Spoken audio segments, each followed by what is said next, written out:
So in a laboratory or in a microbiology lab or research centers, they're usually observed under a microscope, or they are used and grown as these communities, and these communities are called as colonies. I'm going to refer to this colony elsewhere when I'm going to talk about one of the practical tasks that you can do in schools. So please remember, what is a colony? Colony is a community of microbes. So microbes are very microscopic, right? But these single cells, they divide and form these clusters, and therefore you can see a visible colony that is grown on a solid surface. Apart from microbiology lab, you still observe microbes in our day-to-day life.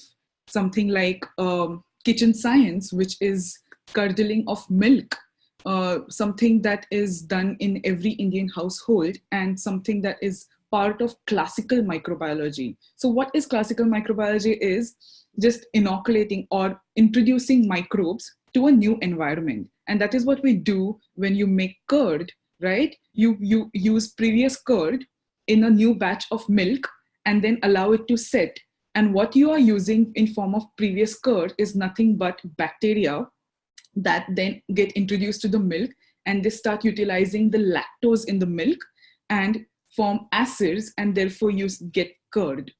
Likewise, you see sometimes that your bread or maybe even chapati gets a black mold on it. And after you see that, you just throw it away. But if you are a curious person, maybe you can take a magnifying glass next time and observe that what are these black structures and how are they formed. And closely observing them, you might see that they are hair-like structures, and they have some beautiful morphology. Of course, they are not very black. They are sometimes green or even sometimes white.